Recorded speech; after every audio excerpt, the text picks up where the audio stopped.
Hi friends, I'm ராஜா. அதாவது இந்த வீடியோவில் நம்ம எந்த விஷயத்தை பற்றி பார்க்க போகிறோம் அப்படின்னா, ஹாலோசினேஷன் அப்படின்னா என்னன்னு சொல்லி தான் பார்க்க போகிறோம். ஹாலோசினேஷன் அப்படின்னா என்னன்னா, மாய பிம்ப தோற்றம் அப்படின்னு சொல்லி அதுக்கு அர்த்தம். இது ரொம்ப ஈஸியாக நம்மளுக்கு புரிகிற மாதிரி சொல்லணும் அப்படின்னா, பேய், பிசாசு, கோஸ்ட் இப்படின்னு சொன்னோம்னா நம்ம ஈஸியாக அதை புரிஞ்சுக்கலாம். ஸோ இந்த ஹாலோசினேஷன் பற்றி தான் நம்ம நான் சொல்கிற விஷயத்தை அப்படியே இமேஜின் பண்ணி பாருங்க. நீங்கள் நைட் வந்து ஒரு 10 மணிக்கு மேலே நீங்கள் மட்டும் தனியாக ஒரு ரோட்டில் நடந்து போயிட்டு இருக்கீங்க. திடீர்னு உங்களுக்கு பின்னாடி யாரோ நடந்து வர மாதிரி உங்களுக்கு ஃபீல் ஆகும். உங்களுக்கு முன்னாடி யாரோ வந்துட்டு போகிற மாதிரி உங்களுக்கு ஃபீல் ஆகும்.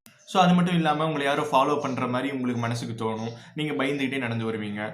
ஸோ உங்களுக்கு ரொம்ப க்ளோஸ் ஆனவங்க, உங்களுக்கு சின்ன வயசுலேருந்தே கூட இருந்தவங்க திடீர்னு யாராவது இறந்துட்டாங்க அப்படின்னா, திடீர்னு அவங்க உங்களை கூப்பிடுற மாதிரியும், அப்படி இல்லைன்னா நீங்கள் திடீர்னு அப்படி இப்படின்னு திரும்பும்போது அவங்க ஃபேஸ் பார்க்குற மாதிரியும் உங்களுக்கு ஃபீல் ஆகும். ஸோ இந்த மாதிரி விஷயம் எல்லாம் தான் நம்ம ஹாலோசினேஷன் அப்படின்னு சொல்லுவோம். ஸோ இன்னொரு விஷயம் இமேஜின் பண்ணி பாருங்க. இப்போ காலையில் ஒரு குழந்தை கத்துறது, குழந்தை பேசுறது, அந்த சவுண்ட்லாம் கேட்டால் ரொம்ப சந்தோஷமா இருக்கும். அதே நைட்டு நீங்கள் தூங்கிட்டு இருக்கீங்க, ஒரு மணிலேருந்து 2 மணிக்குள்ள ஒரு குழந்தை கத்துற மாதிரியும் பேசுகிற மாதிரியும் உங்களுக்கு கேட்டா, இல்ல அப்படின்னா அந்த குழந்தை உங்க பேர் சொல்லி கூப்பிடுற மாதிரி உங்களுக்கு கேட்டா, சோ அந்த இடத்துல அந்த ஃபீல் எப்படி இருக்கும்? ஸோ இந்த மாதிரியான உணர்வுகள் எல்லாம் தான் ஹாலோசினேஷன் அப்படின்னு சொல்லுவாங்க. இது அறிவியல் ரீதியாக இது ஹாலோசினேஷன் சொல்லுவாங்க. பட் நம்ம ஊர்ல எல்லாம் அதை எப்படி சொல்லுவாங்கன்னா, நான் ரோட்ல இப்படி நடந்து வந்தேன்ப்பா, பின்னாடி பேய் ஃபாலோ பண்ணிட்டு வந்துச்சு, முன்னாடி பேய் வந்துட்டு போச்சு அப்படிங்கிற மாதிரி சொல்லுவாங்க. இல்லைன்னா ஆல்ரெடி இறந்துட்டார் அவர், இருந்தாலும் என் கண்ணுக்கு அவர் தெரிஞ்சாரு, ஸோ அவர் தான் ஆவியா வந்தாரு அப்படிங்கிற மாதிரி சொல்லுவாங்க. இல்லை அந்த மாதிரி நைட் நீங்க தூங்கிட்டு இருக்கும்போது ஏதாவது சத்தம் அப்படி கேட்டுச்சுன்னா, நைட்டு தான் பேய் தான் பேசிச்சு நான் கேட்டேன் அப்படிங்கிற மாதிரிலாம் சொல்லுவாங்க. ஸோ சயின்டிஃபிக்கலி இதை நம்ம ஹாலோசினேஷன் சொல்லுவோம்.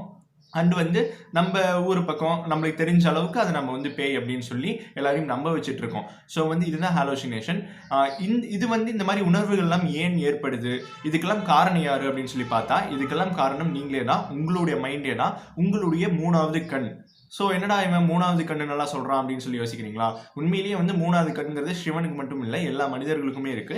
நீங்கள் அதை ஓப்பன் பண்ண முடியாது. பிகாஸ் என்னன்னா, இந்த 2 கண்ணோட கனெக்ஷன்ஸ் எல்லாம் இங்கே போயிட்டு தான் போகும் மூளைக்கு. ஸோ இந்த இடம் தான் 3வது கண் அப்படின்னு சொல்லுவாங்க.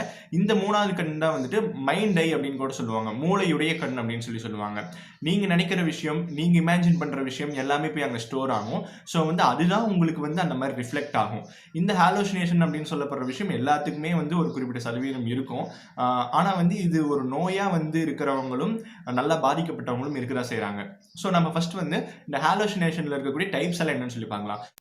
ஸோ ஹாலோசினேஷனில் இருக்கக்கூடிய டைப்ஸ் எல்லாம் என்னென்னு பார்த்தீங்கன்னா, விஷுவல் ஹாலோசினேஷன் அப்படின்னு சொல்லுவாங்க, அப்புறம் ஆடிட்டரி ஹாலோசினேஷன் அப்படின்னு சொல்லுவாங்க, அப்புறம் ஸ்மெல் ஹாலோசினேஷன் சொல்லுவாங்க, அப்புறம் டேஸ்ட் ஹாலோசினேஷன் அப்படின்னு சொல்லுவாங்க, அப்புறம் ஃபீல் ஹாலோசினேஷன் சொல்லுவாங்க, அப்புறம் கமெண்ட் ஹாலோசினேஷன் அப்படின்னு சொல்லுவாங்க. ஸோ ஃபர்ஸ்ட் விசிபிள் ஹாலோசினேஷன் அப்படின்னா என்னன்னு பார்த்தீங்கன்னா, நீங்கள் தனியாக இருக்கும்போது இல்லை நீங்கள் இருக்கும்போது உங்கள் கண்ணுக்கு உண்மையிலேயே அந்த மாதிரி ஒரு உருவம் தெரியுதுன்னு வைங்க, தெரியும். பட் மற்றவங்க கண்ணுக்கெல்லாம் அது தெரியாது. உங்களுக்கு மட்டும் அப்படி ஒரு உருவம் இருக்கிற மாதிரி, அது என்னமோ பண்ணிட்டு இருக்க மாதிரி உங்கள் கண்ணுக்கு மட்டும் விசிபிள் ஆகும். இதுதான் விசிபிள் ஹாலோசினேஷன் அப்படின்னு சொல்லுவாங்க. இதுக்கு சிறந்த எடுத்துக்காட்டு என்னன்னு சொல்லி பார்த்தீங்கன்னா, 3 படம், அதாவது தனுஷ் நடிச்ச 3 படத்தில் அவருக்கு திடீர்னு அந்த மாதிரி சில உருவங்கள் எல்லாம் அவர் கண்ணு முன்னாடி தோன்ற மாதிரி தோணும். இதுதான் விஷுவல் ஹாலோசினேஷன் அப்படின்னு சொல்லுவாங்க. తనని చంపు లేకపోతే నువ్వు చావు.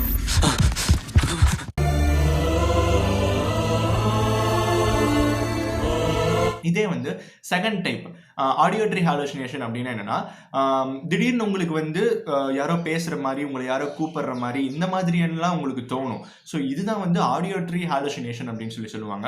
இதுக்கு சிறந்த எடுத்துக்காட்டு என்னன்னு சொல்லி பார்த்தீங்கன்னா, சைத்தான் படம் பார்த்தீங்கன்னா அதில் விஜய் ஆண்டனி அவர்களுக்கு யாரோ கூப்பிட்டுட்டே இருக்கிற மாதிரி அவருக்கு கேட்டுக்கிட்டே இருக்கும். ஸோ இதுதான் ஆடியோட்ரி ஹாலோசினேஷன் அப்படின்னு சொல்லுவாங்க. இதே ஸ்மெல் ஹாலோசினேஷன் அப்படின்னு சொன்னா என்ன அப்படின்னு பார்த்தீங்கன்னா, உங்களுக்கு ஏதோ ஒரு ஸ்மெல் மட்டும் உங்களுக்கு வித்தியாசமா வந்துகிட்டே இருக்கிற மாதிரி உங்களுக்கு மட்டும் ஃபீல் ஆகும். ஸோ அது எப்படின்னு சொல்லி பார்த்தீங்கன்னா, சில படத்துல எல்லாம் கூட சொல்லியிருப்பாங்க, இங்க ஏதோ வித்தியாசமான ஸ்மெல் அடிக்குது, இது சம்திங் பேய் உலாவறதுனால தான் இப்படி எல்லாம் ஸ்மெல் அடிக்குது அப்படிங்கிற மாதிரி எல்லாம் சில படத்துல எல்லாம் சொல்லுவாங்க. ஸோ அந்த மாதிரி இருக்கக்கூடியதுதான் ஸ்மெல் ஹாலோசினேஷன் அப்படின்னு சொல்லுவாங்க. டேஸ்ட் ஹாலோசினேஷன் அப்படின்னா, உங்களுக்கு ஏதோ ஒரு விஷயத்தை சாப்பிட்ட மாதிரியும் அதுல ஏதோ ஒரு டேஸ்ட் இருக்கிற மாதிரியும் அப்படிங்கிற மாதிரி உங்களுக்கு தோணிக்கிட்டே இருக்கும். இதுதான் டேஸ்ட் ஹாலோசினேஷன் அப்படின்னு சொல்லுவாங்க. ஸோ அது மட்டும் இல்லாமல் ஃபீல் ஹாலோசினேஷன் ஒன்று இருக்கு. அது என்னன்னா, உங்களை சுற்றி ஏதோ ஒன்று இருக்கு, யாரோ இருக்காங்க, பட் அது என்னன்னு என்னால் ஃபீல் பண்ண முடியுது, என்னால் பார்க்க முடியல அப்படிங்கிற மாதிரி ஒரு உணர்வு தோன்றும். அதுதான் ஃபீல் ஹாலோசினேஷன் அப்படின்னு சொல்லுவாங்க. ஸோ கடைசியாக கமெண்ட் ஹாலோசினேஷன் அப்படிங்கிறது என்ன அப்படின்னா, ஒரு கமெண்ட், ஒரு குரல் உங்களுக்கு கேட்டுட்டே இருக்கும். உங்களுக்கு பிடிச்ச யாரையாவது கொல்ல சொல்றதோ, இல்லை உங்களுக்கு பிடிச்ச யாரையாவது யாரையாவது அடிக்க சொல்றதோ, இந்த மாதிரியான குரல்கள் கேட்கறது, இந்த மாதிரி கமாண்ட் உங்களுக்கு வர மாதிரி உங்களுக்கு மூளையில தோன்றிக்கிட்டே இருக்கும். இதுதான் வந்து கமாண்ட் ஹாலுசினேஷன் சொல்லுவாங்க. இதுதான் வந்து 3 படத்தில் தனுஷ் அவர்களுக்கு நடக்கும். அவருக்கு பிடிச்ச அவரோட ஒய்ஃபையே கொலை பண்ண சொல்ற மாதிரி அவருக்கு வாய்ஸ் கேட்கும். ஸோ இதுதான் வந்து கமாண்ட் ஹாலுசினேஷன் அப்படின்னு சொல்லுவாங்க. இதுதான் ஹாலுசினேஷனோட டைப்ஸ். ஸோ வந்து இது வந்து ஏன் வருது, எப்படி இப்படிலாம் தோணுது அப்படின்னு சொல்லி பார்த்தீங்கன்னா, ஹாலுசினேஷன் அப்படிங்கிறது பெரும்பாலும் தனிமையில் இருக்கக்கூடியவங்களுக்கு தான் வரும். பிகாஸ் வந்து அவங்க தனிமையிலேயே இருப்பாங்க. அவங்களுக்குள்ள ஏதாவது ஸ்ட்ரெஸ் இருக்கும், இல்லை ஏதாவது ஒரு பாதிப்பு அவங்களுக்குள்ள இருக்கும். அது வந்து அவங்க மனசுக்குள்ளே தேங்கிட்டே இருக்கும். தென் வந்து அந்த அவங்க மனசில் இருக்க அந்த விஷயமும் அந்த மூளையும் மட்டும் கனெக்டடாகவே இருக்கும். அதனால அவங்களுக்கு வந்து அவங்க இமேஜின் பண்ணுற விஷயம் அதெல்லாம் வந்து திடீர்னு அவங்க கண் முன்னாடி வர மாதிரி, வாய்ஸ் கேட்குற மாதிரி, அந்த மாதிரி எல்லாம் உங்களுக்கு ஃபீல் ஆகும். ஸோ தனிமையில் அதிகமாக இருக்கிறவங்க அந்த ஹாலுசினேஷன் சொல்லப்படுற அந்த வியாதியினால பாதிக்கப்படுவாங்க. ஸோ தனிமையில் இருக்கக்கூடியவங்க அந்த ஹாலுசினேஷனால பாதிக்கப்படுவாங்க.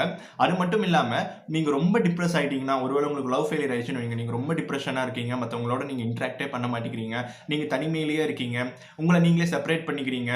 பட் வந்து இருந்தாலும் கூட உங்களுக்கு இந்த மாதிரி நடந்தால் நல்லா இருக்குமே, இந்த மாதிரி நடந்தால் நல்லா இருக்குமே அப்படின்னு சொல்லி நீங்கள் இமேஜின் பண்ணுறீங்க. அப்படிங்கும்போது உங்களுக்கு வந்து இந்த ஹாலுசினேஷன் அப்படிங்கிற விஷயம் வந்து வந்துடும். உங்களுக்கு அந்த நோய் வந்து வந்துடும். பிகாஸ் ஒரு எடுத்துக்காட்டு சொல்லணும்னா, நீங்கள் சூதுகோவம் படம் பார்த்துருக்கலாம். அதில் வந்து ஹீரோ அந்த விஜய் சேதுபதி என்ன சொல்லுவார்னா, சாலுமா கம்மன்று அப்படிங்கிற மாதிரி சொல்லிகிட்டே இருப்பார்.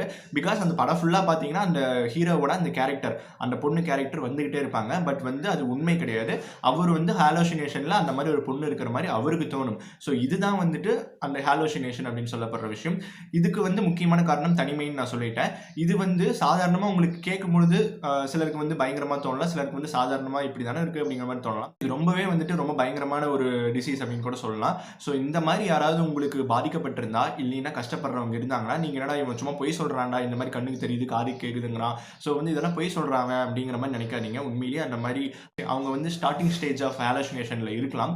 ஸோ வந்து நீங்கள் வந்து உங்களால் முடிஞ்ச அளவுக்கு டாக்டர்ஸ் கிட்ட கூட்டிகிட்டு போய் அவங்கள சரி பண்ண பாருங்க. ஸோ அது மட்டும் இல்லாமல் இந்த ஹாலுசினேஷனோட ஆரம்ப நிலை என்ன அப்படின்னு சொல்லி பார்த்தீங்கன்னா, இந்த தேஜாவு அப்படின்னு சொல்லுவாங்க. அப்படின்னா என்னன்னா, இப்போ ஒரு விஷயம் இப்போ புதுசாக நடந்துட்டு இருக்கும் உங்களுக்கு, ஆனால் வந்து இந்த விஷயம் ஆல்ரெடியே உங்களுக்கு நடந்த மாதிரி ஃபீல் ஆகும். இதுதான் வந்து தேஜாவு அப்படின்னு சொல்லுவாங்க. இதில் கண்டிப்பாக இந்த வீடியோ பார்க்குற நீங்கள் எல்லாருமே ஏதாவது ஒரு விஷயமாவது அப்படி உணர்ந்திருப்பீங்க. இப்போ தான் நீங்கள் அந்த விஷயம் பண்ணிட்டு இருப்பீங்க, பட் வந்து இது ஆல்ரெடி நம்ம பண்ணியிருக்கோமேப்பா அப்படிங்கிற மாதிரி உங்களுக்கு ஃபீல் ஆகும். இந்த மாதிரி விஷயமெல்லாம் வந்து அடிக்கடி உங்களுக்கு வந்துச்சுன்னா நீங்கள் இதோட ஸ்டார்டிங் ஸ்டேஜில் இருக்கீங்க அப்படிங்கிற மாதிரி அர்த்தம். ஸோ வந்து உண்மையிலேயே இந்த பேய் பிசாசு அப்படின்னு சொல்லப்படுற விஷயமெல்லாம் வந்து சயின்டிஃபிக்கலி இது ஹாலுசினேஷன் அப்படின்னு சொல்லி நம்ம டிஃபைன் பண்ணிடலாம்.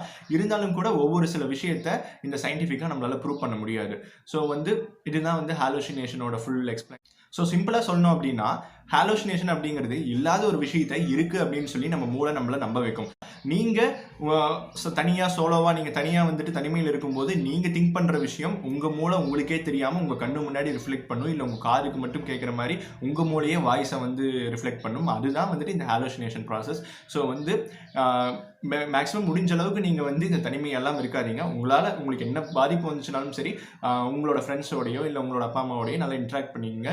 முடிஞ்ச அளவுக்கு சீக்கிரமாக ரிகவர் ஆக பாருங்கள். இப்படி தனிமையில் இருக்கும்போது ஹாலுசினேஷன் மட்டும் இல்லை, இந்த மாதிரி நிறைய ப்ராப்ளம்ஸ் எல்லாம் இருக்குது சயின்டிஃபிக்காக. ஸோ வந்துட்டு அதை பற்றி ஒவ்வொன்றா நான் உங்களுக்கு அடுத்த வீடியோவில் சொல்கிறேன். ஸோ இந்த விஷயம் பிடிச்சிருந்துச்சு, நிஜமாலும் நல்லா ஃபீல் ஆச்சு அப்படின்னா நீங்கள் வந்து லைக் பண்ணுங்கள். அப்புறம் இந்த மாதிரி வேறு ஏதாவது விஷயம் தெரிஞ்சுக்கணும் அப்படின்னா நீங்கள் வந்து கமெண்ட் பண்ணுங்கள். நான் வந்து உங்களுக்கு வீடியோஸ் போஸ்ட் பண்ணுறேன். தேங்க்யூ. நம்பி வாங்க, சந்தோஷமா போங்க.